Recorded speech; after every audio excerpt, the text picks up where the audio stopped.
Inilah proses evakuasi seorang pengemudi truk bermuatan es krim yang terjepit setelah ditabrak sebuah bus syarat penumpang tujuan Surabaya Solo Jogja Sabtu siang di Jalan Raya Seduri, Kecamatan Balongbendo, Sidoarjo. Warga bersama petugas setelah menggunakan alat seadanya akhirnya berhasil mengevakuasi sopir truk dan langsung dilarikan ke rumah sakit terdekat. Tak hanya itu, sejumlah penumpang dan kernet bus yang mengalami luka-luka juga langsung dievakuasi untuk mendapatkan pertolongan pertama. Kejadian ini berawal saat bus Sugeng Rahayu jurusan Surabaya Solo Jogja ini melaju dengan kecepatan tinggi hingga akhirnya di lokasi kejadian menghindari seorang pengendara motor yang menyeberang secara tiba-tiba. Sopir bus yang membanting kemudinya ke sebelah kanan akhirnya terhenti setelah menabrak truk bermuatan es krim dari arah berlawanan. Kejadiannya dari arah barat tuh, terus sampai sini tuh menghindari sepeda motor itu loh. Nah, saking nggak nyampe mau dibanting arah kiri, ya dari depannya udah ada truk tadi, nggak bisa menghindari. Hingga kini petugas Polsek Balongbendo masih menyelidiki penyebab pasti kecelakaan. Sementara akibat kecelakaan tersebut, lalu lintas Jalan Nasional penghubung Surabaya Mojokerto pun sempat lumpuh dan macet panjang. Setelah 4 bulan disandra KKB, pilot Susi Air Kapten Philip Mark Martens terancam ditembak. Permintaan KKB akan dipenuhi, kecuali memberikan kemerdekaan Papua dan senjata.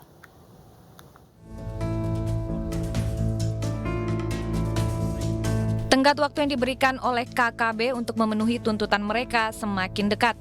KKB mengancam bila tidak dipenuhi, mereka akan menembak pilot Susi Air Kapten Philip Mark Martens. Negosiasi telah dilakukan berulang kali, namun KKB teguh dengan tuntutannya. Kami sudah dari pemerintah sudah memberikan tawaran-tawaran kepada dia, sekarang tinggal dia memilih. Tetapi kalau minta merdeka, saya bilang itu hal yang tidak mungkin. KKB pimpinan Egyanus Kogoya mengirim ancaman yang disampaikan oleh pilot Susi Air pada Jumat 27 Mei 2023 lalu. KKB mengancam akan menembak Kapten Philip bila tuntutan mereka tidak dipenuhi dalam waktu 2 bulan. Pilot Susi Air Kapten Philip Mark Martens disandra KKB pimpinan Egyanus Kogoya sejak 7 Februari. Selain menyandra pilot, KKB juga membakar pesawat Susi Air yang dipiloti Philip. Rangkaian operasi penyelamatan telah dilaksanakan, namun hingga kini belum membuahkan hasil.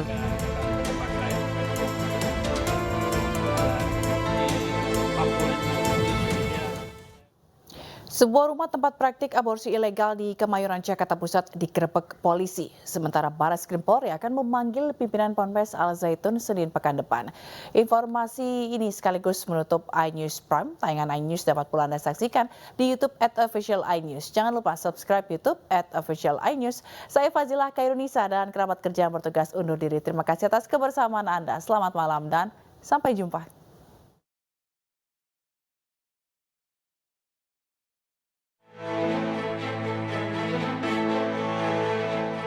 Aparat Satreskrim Polres Metro Jakarta Pusat menggelar olah TKP di rumah yang dijadikan tempat praktik aborsi ilegal di Jalan Mirah Delima, Sumur Batu, Kemayoran, Jakarta Pusat, Rabu sore. Dari hasil olah TKP, polisi menemukan kamar yang digunakan pelaku, mulai dari kamar yang digunakan untuk tindakan aborsi, kamar pasien untuk beristirahat, serta kamar tempat pembuangan janin. Sebelumnya, unit PPA Satreskrim Polres Metro Jakarta Pusat melakukan penggerebekan praktik aborsi ilegal dan mendapati pelaku utama berinisial SN sedang melakukan aborsi kepada salah satu pasien. SN diketahui tak memiliki latar belakang sebagai tenaga medis ataupun dokter. SN melakukan aksinya bersama seorang asisten wanita berinisial NA yang bertugas untuk mencari hingga menjemput pasien yang akan melakukan aborsi. Polisi juga mengamankan seorang pria berinisial SM yang bertugas sebagai sopir antar jemput pasien aborsi. 4 orang wanita yang menjadi pasien yakni J, AS, RV, dan IT juga diamankan petugas. Berdasarkan pemeriksaan, pelaku menggunakan mesin penyedot debu atau vacuum cleaner untuk menyedot janin dan kemudian membuangnya ke dalam kloset. Meski baru sekitar 1,5 bulan menyewa rumah tersebut, namun para pelaku telah melakukan praktik aborsi kepada puluhan orang wanita dengan tarif jutaan rupiah. Eksekusi itu antara 2,5 juta sampai dengan 8 juta tergantung dari usia kandungan. Dari pengakuan sementara pelaku bahwa selama kurun waktu 1 bulan sudah kurang lebih sekitar 50-an wanita yang sudah menggugurkan kandungan di sini sudah melakukan aborsi, dan semua janin-janin itu selalu dibuang ke dalam kloset. Akibat perbuatannya, para pelaku terancam pidana maksimal 10 tahun penjara.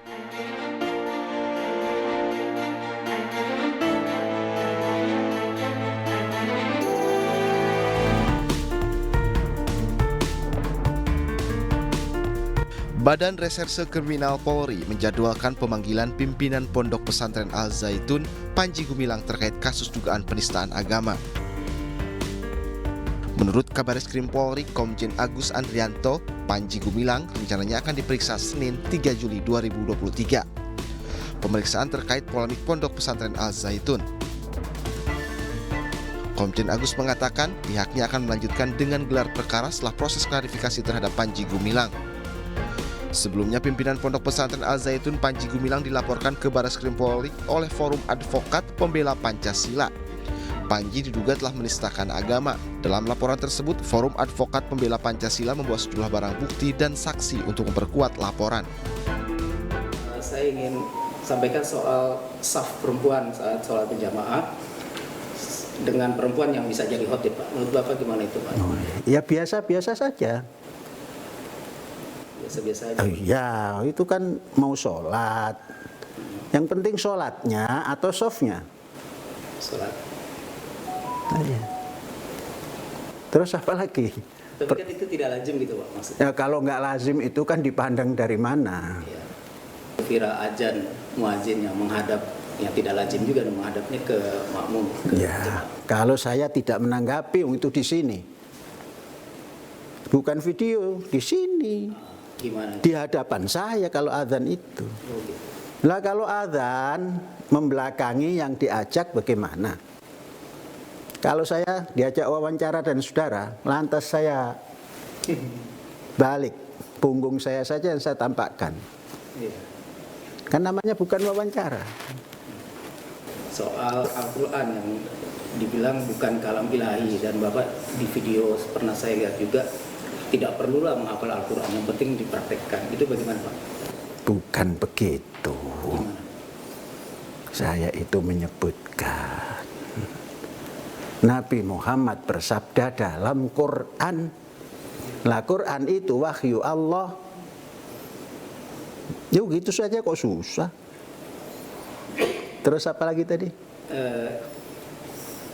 Kenapa Al-Quran bukan kalam ilahi? Sudah tadi kan. Al-Quran tidak perlu dihafal. Ya kalau tidak perlu dihafal itu kan bagaimana keadaannya? Kalau keadaannya perlu dihafal boleh, tidak nggak apa-apa. Hafal pun nggak apa-apa. Agak sensitif, Pak, soal tuduhan ada perzinahan ya di lingkungan ponpes. Terus? Itu bagaimana, Pak? Maksudnya bagaimana? Yang katanya bayar apa? 20 juta. 2 juta atau 20 juta? Ente percaya nggak? Lembaga pendidikan terus ada seperti itu, percaya nggak? Kalau Anda saja tidak percaya, apalagi kami di sini. Makanya saya mencari. Lah iya, kan saya nanya dulu. Sebagai seorang Muslim, lantas ada informasi seperti itu di tempat pendidikan seperti begini, Anda percaya nggak? Tidak kan? Apalagi saya dukung, saya juga nggak percaya. Artinya tidak ada. Berarti ngapain demo gitu? Ya juga ngapain demo, maunya dia kok. Terus mau membubarkan, masa Pak?